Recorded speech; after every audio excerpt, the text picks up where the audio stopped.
사람과 한번 인사할까요? 할렐루야, 반갑습니다. 예, 한 번 더 인사하겠습니다. 나를 잊지 마세요. 한 번 더 인사하겠습니다. 하나님을 잊지 마세요. 예, 제가 왜 이런 인사를 드리냐면 휴가철이 시작됐습니다. 여러분, 휴가철에 하나님 잊지 마시고, 예, 우리 성도님들 잊지 마시고, 아까 우리 장로님 기도하신 것처럼 성도의 본분에 맞는 그런 휴가가 되시기를 바랍니다. 사무엘상 8장은 이스라엘 역사에서 굉장히 중요한 사건을 다루고 있습니다. 바로 처음으로 왕정 체제가 등장하는 배경에 대해서 설명을 하고 있는데요. 그동안 이스라엘은 왕이 아닌 사사들에 의해 통치가 되었습니다.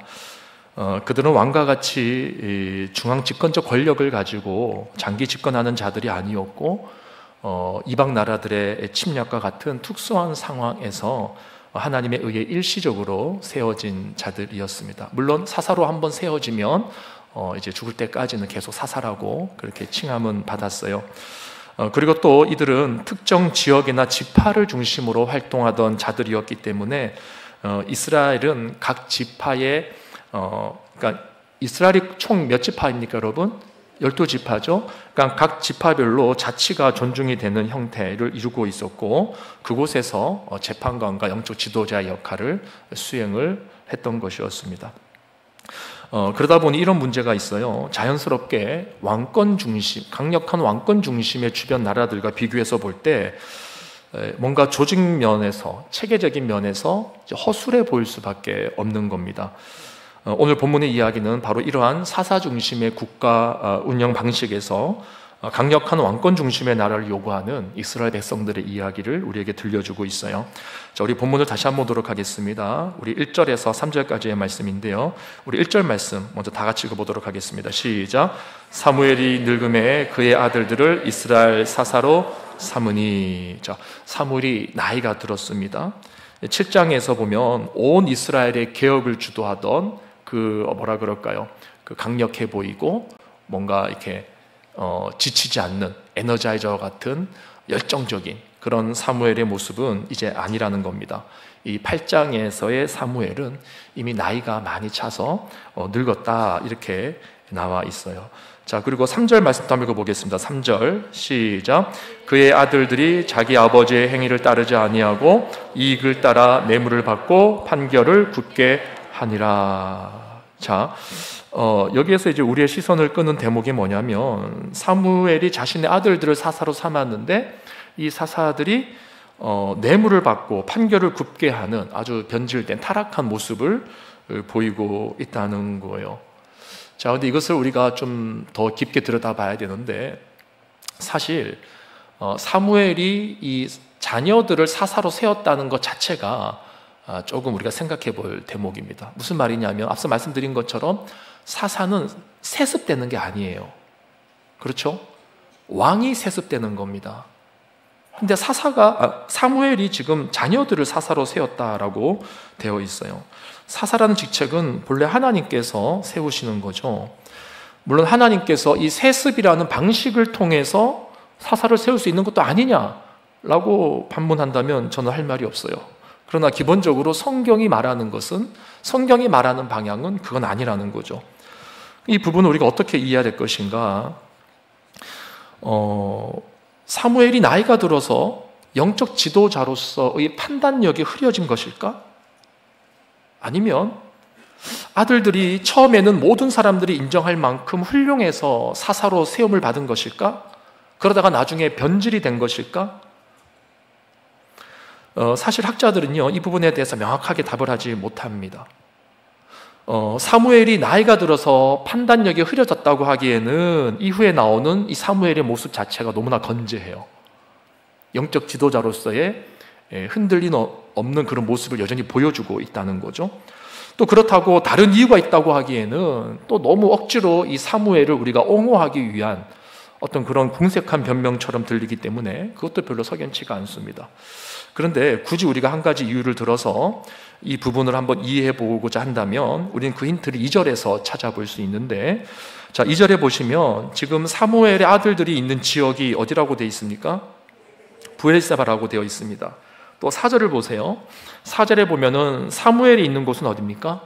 라마라고 되어 있어요. 이게 무슨 말이냐면 지금 사무엘이 활동하는 지역과 통치하는 그 장소와 아들들이 활동하는 지역이 다르다는 거죠.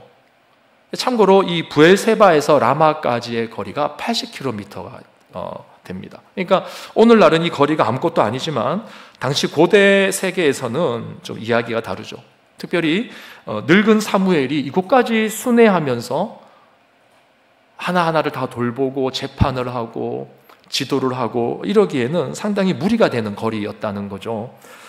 다시 말해서 지금 사무엘의 아들들이 이곳에서 사사 역할을 감당했다는 것은 아마도 실제 사무엘의 그 사사직 자체를 온전히 다 계승했다기보다는 그저 사무엘이 담당했던 어떤 그 사법적인 책임, 국한된 어떤 그 범위 안에서만 사사 역할을 분담한 것이 아니었을까 하는 짐작을 가능하게 하는 것입니다.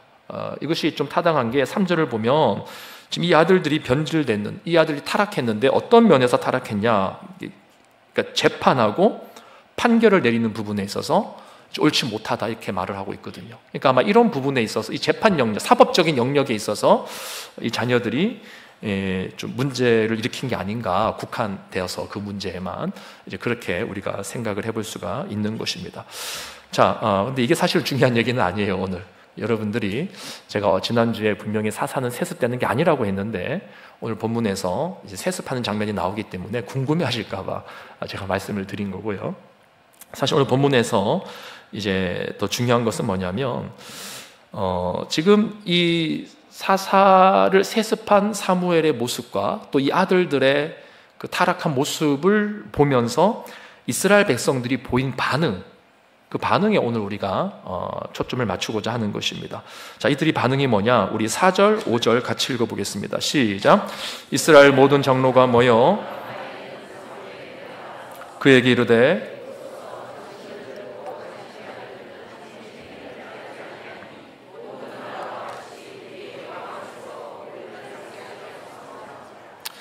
자, 지난번에도 제가 이 부분을 한번 여러분들에게 언급한 기억이 있는 것 같습니다.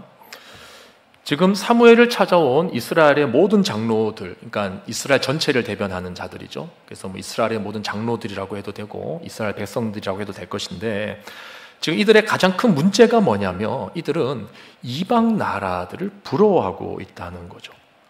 그래서 모든 나라와 같이 우리에게 왕을 세워 우리를 다스리게 하소서 이렇게 말하고 있습니다. 이 구절을 좀 자세하게 들여다볼 필요가 있어요. 5절 말씀을 좀 띄워주시면요. 그에게 이르되 보소서 당신은 늙고 당신의 아들들은 당신의 행위를 따르지 아니하니. 지금 이스라엘 백성들이 강조하는 주체가 누굽니까? 당신이죠, 당신. 예. 그러니까 이 말은 지금 이스라엘을 다스릴 영적 지도자의 기준이 최소한 누구 같아야 된다는 겁니까? 당신 같아야 된다는 거죠. 당신 의도적으로 3번이 기록되고 강조하는 거죠, 지금. 그러니까 사무엘이 이스라엘 백성들의 영적 지도자의 기준이라고 생각하고 있는 겁니다. 자, 그렇다면 다시 5절 말씀을 보시면 그 뒷말이 뭐가 나와야 되냐라는 거예요. 그에게 이르되 보소서 당신은 늙고 당신의 아들들은 당신의 행위를 따르지 아니하니. 그 다음 말이 뭐가 나와야 됩니까? 그러니까 모든 나라와 같이란 말이 나오면 안 된다는 거예요.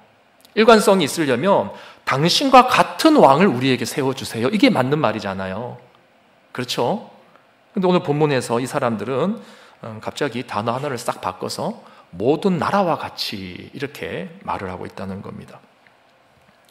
처음에는 당신 하면서 마치 사무엘이 지도자의 기준인 것처럼 말하더니 뒤에 가서는 이방 나라들을 기준으로 딱 제시를 하고 있는 거죠. 그러니까 다시 말해서 지금 이들의 마음의 동기가 뭐냐라는 겁니다. 지금 이들은 이방 나라가 부러운 거예요. 즉 이들이 진정으로 영적 지도자를 구하고 있었던 것일까? 아니면 이방 나라들에 비해 초라해 보이는 자신들의 처지를 한탄하면서 이방 나라처럼 되고 싶었던 것일까? 이것을 분별할 수 있어야 된다는 거죠. 여러분, 사단은 예나 지금이나 일하는 방식이 비슷합니다. 거의 같다고 보시면 됩니다. 교묘하게 하나씩 바꿔서 사람들로 하여금 헷갈리게 하고 미혹하게 하고 그리고 나중에 부러워하게 하고. 에덴 동산에서 사단이 처음에 하와를 유혹할 때 뭐라고 했는지 다들 기억나시죠? 창세기 3장 1절 제가 읽어드리겠습니다. 뱀이 여자에게 물어 이르되 하나님이 참으로 너희에게 동산 모든 나무의 열매를 먹지 말라 하시더냐. 모든 하나님은 절대로 모든이라고 안 그러셨죠.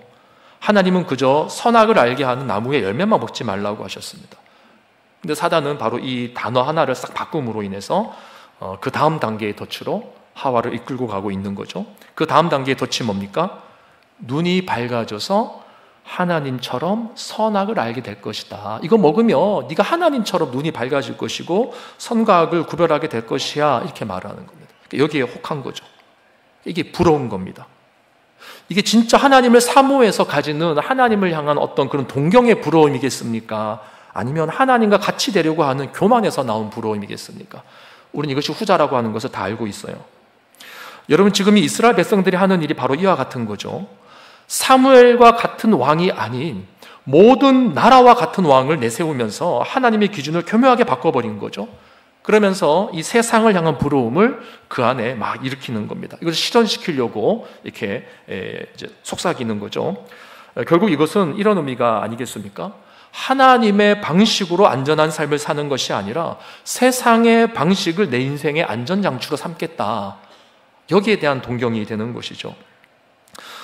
여러분, 왕정제도 자체가 나쁜 것은 아닙니다. 이미 성경을 많이 읽어보신 분들은 알겠지만 사실 이 왕정제도에 대해서 하나님이 진작에 언급하신 적이 있으세요? 혹시 어디에서 언급됐는지 아십니까?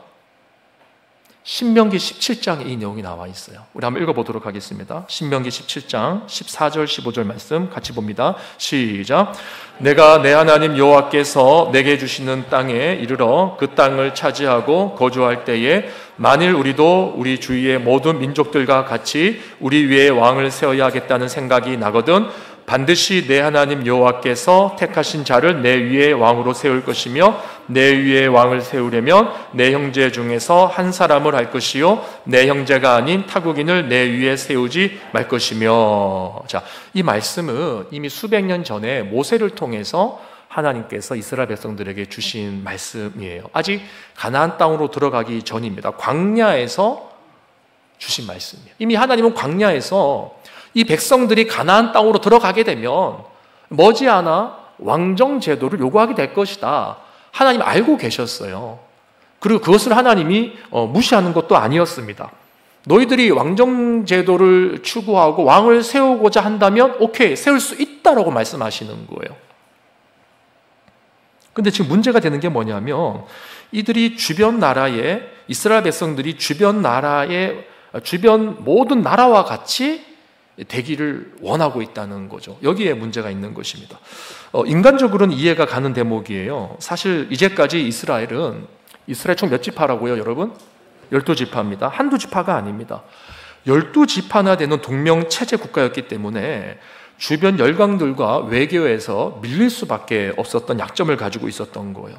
그러니까 주변 열강들과 어깨를 나란히 하기 위해서는 뭔가 하나로 통일된 창구가 있어야 되는 겁니다. 강력한 중앙 집권적인 체제로의 변화가 필요하다라고 이들이 생각을 했던 것 같아요. 뿐만 아니라 국가의 안보적인 측면에서 보더라도 중앙 집권적인 왕정 체제가 더 좋아 보이고 효과적으로 보일 수가 있는 것입니다. 예컨대 주변 국가의 침략이 있을 때를 한번 예상해 보십시오. 주변 국가의 침략이 딱 발생을 했어요. 그럼 어떻게 해야 되냐? 왕을 중심으로 해서 아주 신속하게 대처를 하고 일사천리로 일을 진행을 해야 되는데 지파가 총 몇 지파라고요? 12지파예요. 여러분, 12지파가 서로 관계가 다 좋았겠습니까? 안 좋았겠습니까? 안 좋았다라고 말씀하시는 분은 근거를 대보세요. 왜 안 좋았을까요? 분위기상 그렇게 답해야 될 것 같죠? 근거가 있어요. 이스라엘 12지파는 야곱의 12아들들의 이름을 본따서 지은 지파 아닙니까? 그러니까 이스라엘 12아들들이 12지파의 시조라고 보시면 돼요. 근데 야곱의 아들들 12명이 아버지는 하나인데 엄마가 몇 명입니까? 엄마가 4명이잖아요. 그러니까 형제들 간에 사실은 관계가 이게 이해관계가 다른 겁니다. 더군다나 이 엄마 4명이 본처 4명이었습니까? 아니잖아요. 그렇죠? 그러니까 정부인 2명이 있고 첩이 2명이 있었어요. 그러니까 이 자녀들 간의 관계가 사실은 썩 좋을 수가 없는 겁니다. 예. 그래서 이런 어떤 갈등 관계, 또 이런 어떤 관계의 어려움, 이런 것들 속에서 12지파가 다 형성이 되어져 있는 거예요. 그럼 이제 전쟁이 발생했을 때 이들이 일사천리로 일을 진행하면서 하나로 딱 뭉쳐져야 되는데 그게 사실 쉬운 일이 아니었다는 거죠. 그들은 서로 연락도 해야 되고 또 동의도 구해야 되고 그런 가운데 이미 적들은 다 들어와 버리고 이게 쉽지 않은 과정이었을 거라는 거죠.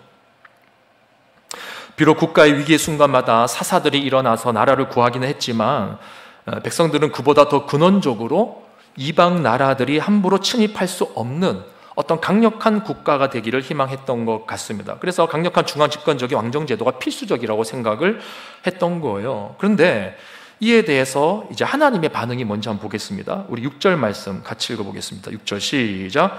우리에게 왕을 주어 우리를 다스리게 하라 했을 때에 사무엘이 그것을 기뻐하지 아니하여 여호와께 기도하매. 자, 사무엘이 딱 들었을 때 뭔가 이상하다 싶은 거죠. 그래서 기도합니다. 자, 7절 같이 읽어봅니다. 시작.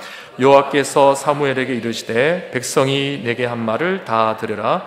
이는 그것들이 너를 버림이 아니요 나를 버려 자기들의 왕이 되지 못하게 함이라. 자, 오늘 이 한글 성경에서는 사무엘이 그것을 기뻐하지 아니하여라고 좀 이렇게 이제 부드럽게 표현을 했는데 원래 언어를 보면 사무엘의 눈에 이것이 악하게 보였다 이렇게 번역이 되어 있습니다. 그러니까 이제 사무엘이 기도하러 간 거예요. 하나님 어떡합니까? 근데 하나님께서 하시는 말씀이 뭐냐면 그들이 너를 버림이 아니요 나를 버린 것이다 이렇게 말씀하고 계세요. 너를 버린 것이 아니라 나를 버려 자기들의 왕이 되지 못하게 함이라. 여러분, 지금 하나님은 왕정제도 자체를 반대하는 것이 아닙니다. 하나님께서 지금 지적하시는 것은 이들의 마음의 동기예요. 그러니까 하나님이 보실 때 이들은 하나님을 구원자로 기대하는 것이 아니라 세상의 방식, 왕정체제를 자신들의 구원자로, 자신들의 구원의 통로로 하나님보다 더 의지하고 있었던 겁니다. 근데 명분으로 보면은 정당하죠. 자, 앞에 설명드린 것처럼 이들의 요구가 굉장히 그럴듯해 보입니다. 여러분, 우리가 정당한 명분을 가지고 뭔가를 요구할 때 우리 마음의 동기를 잘 살펴봐야 됩니다. 우리 중에 이런 분들이 있으세요. 논리가 뛰어난 사람, 말싸움을 잘하는 사람, 굉장히 위험할 수가 있습니다. 그 논리가 뛰어나고 말싸움을 잘하는 사람, 이성적인 어떤 설명을 잘하는 사람을 제가 무시하는 게 아닙니다. 이제 그런 사람도 필요합니다. 이제 사도행전에 가면 바울과 누가 나오냐, 아볼로라는 사람이 나와요. 아볼로라는 사람은 이 언변에 뛰어나고 아주 똑똑하고 뛰어났던 사람이었어요.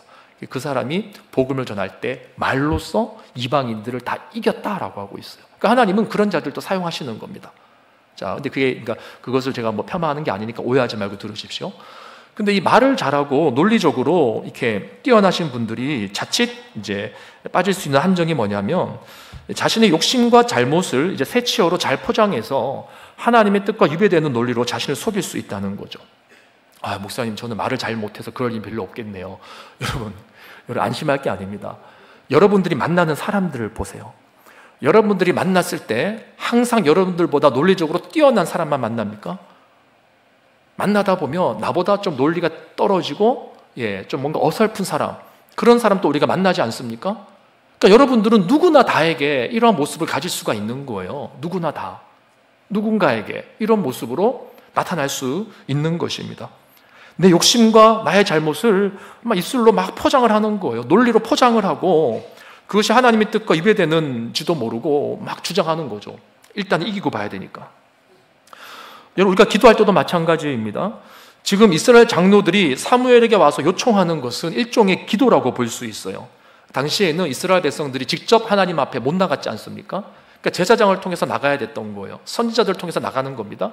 그러니까 지금 선지자이면서 사사이면서 동시에 제사장이었던 이 사무엘을 통해서 이스라엘 백성들이 요구하고 있어요. 이게 뭡니까? 하나님 앞에 대신 아뢰달라는 거 아닙니까? 이게 기도라는 거예요, 기도.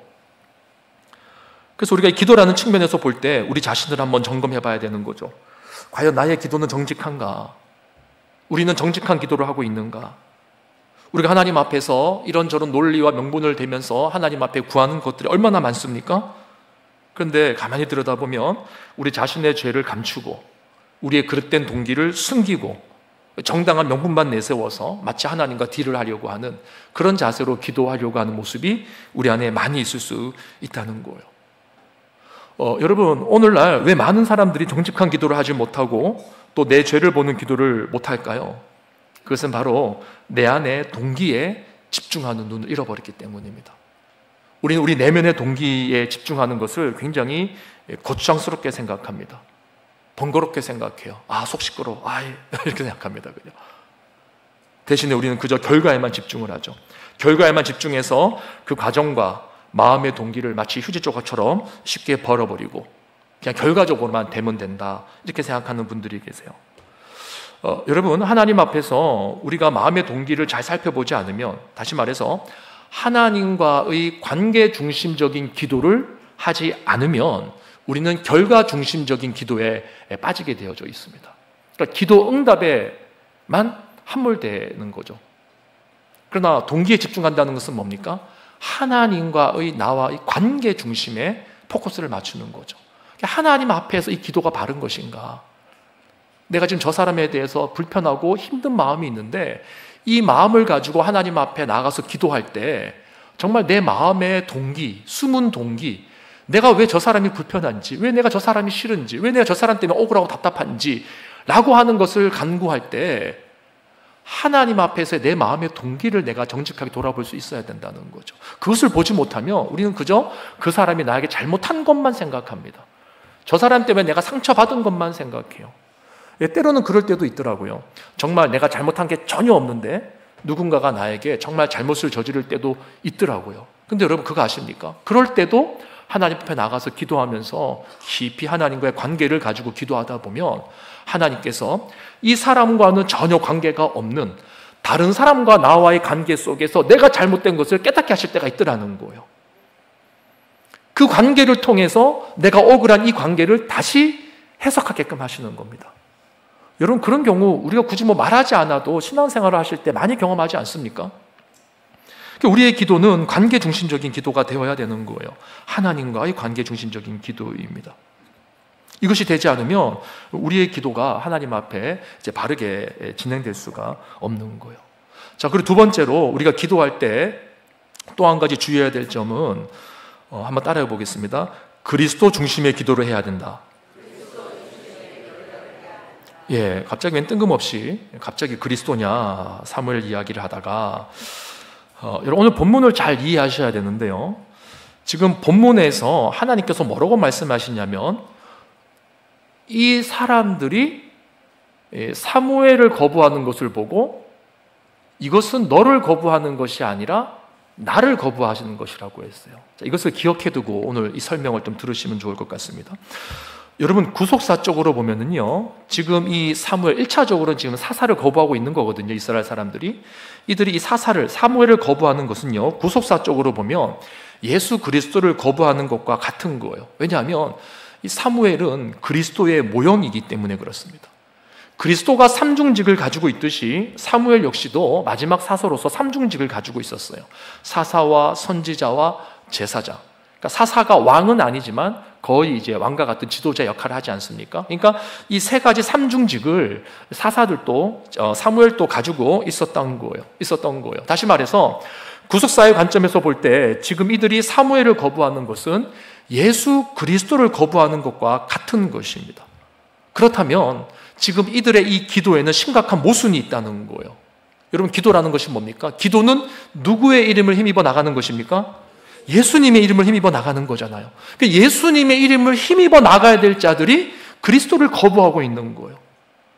이들이 왜 사사제도를 거부하고 있는 겁니까? 앞에서 여러 가지 이유들을 말씀드렸지만 한마디로 말하면 사사가 힘이 없어 보였던 거예요.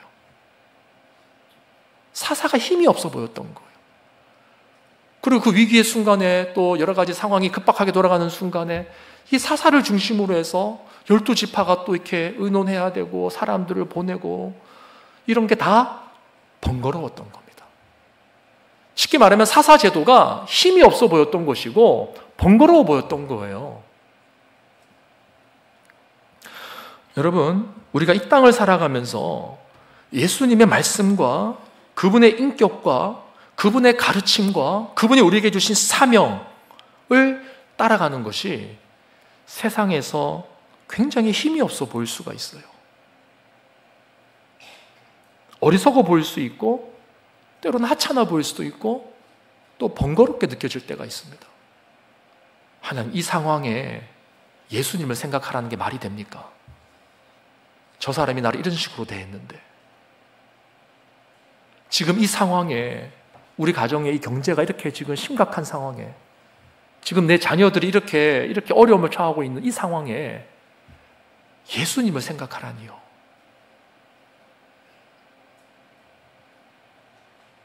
목사님이나 그렇게 하세요.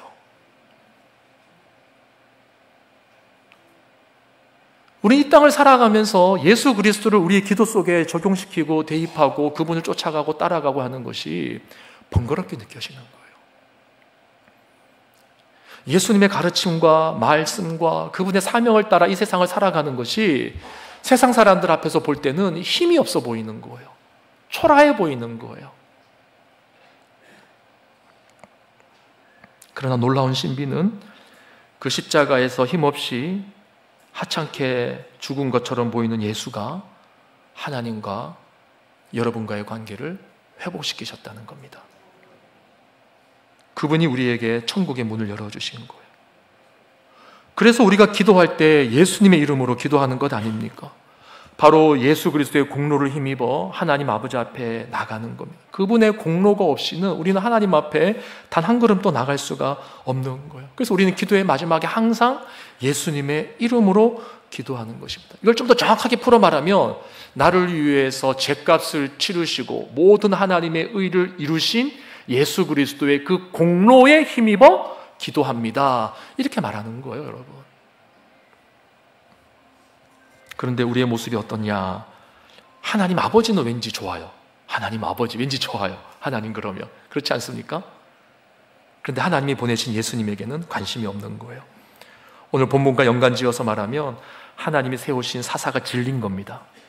이 사사제도가 힘없어 보이고 문제가 있을 때마다 부르짖고 사사를 세울 때까지 기다리는 게 너무너무 번거롭게 느껴지는 거죠. 그래서 이제는 그런 과정이 필요 없는, 한 방에 끝낼 수 있는 왕정제도가 좋아 보였던 거죠. 문제가 있을 때 왕이 나타나서 강력한 힘을 가지고 일사천리 일을 진행해 나가면 그게 너무 효과적으로 보이고 효율적이고 편안하고 좋은 거예요. 뭔가 강력한 힘으로 뭔가를 할 수 있을 것 같은 거예요. 그런데 여러분, 이들이 심각하게 모르는 것이 하나가 있었습니다. 바로 사사가 일어날 수밖에 없었던 이유에 대해서 이들이 잊고 있는 거예요. 여러분, 하나님께서 사사를 일으킬 수밖에 없었던 이유가 어디에 있습니까? 이스라엘 백성들의 죄 때문이죠. 죄. 그들이 죄 짓고 하나님을 떠나고 우상을 숭배하고 이방 나라들과 똑같이 우상을 숭배하면서 풍요를 기원하고, 그래서 하나님께서 이방 민족들로 하여금 이들을 치게 하시는 것 아닙니까? 너희들이 그토록 따라가고자 했던 이방의 우상들을 섬기는 그 이방 민족들이 너희들을 친다 이거예요. 그런데도 이방 민족들이 섬기는 우상을 똑같이 섬기겠냐? 그걸 하나님이 지금 물어보시는 거 아닙니까? 그게 사사기의 내용이잖아요. 근데 그것은 망각한 채 그저 자신들의 문제 해결만을 위한 강력한 왕권을 요구하고 있는 거죠. 바꾸어 말하면 오늘날 우리에게 적용해 보면, 인생의 제 문제를 그리스도를 통해 해결하려고 하지 않고 자신들의 생각하기에 편한 대로, 자신들이 생각하기에 강력한 그 무언가로 내 인생의 죄로 인해서 발생한 결핍과 문제들을 해결하고 싶어 하는 것입니다.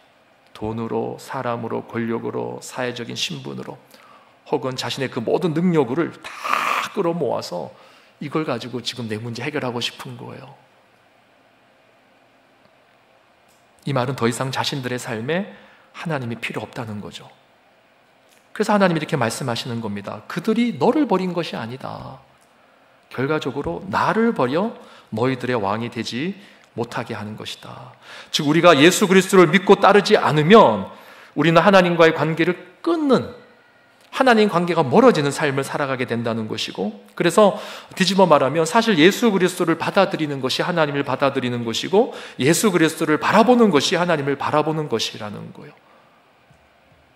그런데 우리는 예수 그리스도를 의식하지 않죠.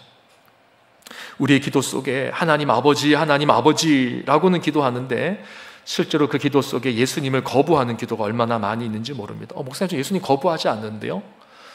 여러분, 좀 아프게 말씀드릴게요. 여러분이 기도할 때 문제 속에 예수님이라면 어떻게 하실까? 예수님의 그 말씀, 예수님의 그 사역의 방향, 예수님이 내게 주신 그 가르침, 예수님의 인격 성품, 거기에 여러분의 문제를 맞추고자 하는 시도가 없다면 여러분 예수님 모르는 거예요. 여러분 기도 속에 예수님을 망각하고 있는 거예요. 그래서 이런 분들의 기도는 대부분이 기승전 자기 욕심으로 끝이 납니다. 한번 잘 생각해 보십시오. 예수 그리스도의 삶과 인격을 거부하는 자들의 삶 속에 어떻게 하나님의 뜻이 드러나겠습니까? 예수님께서 뭐라고 말씀하셨어요?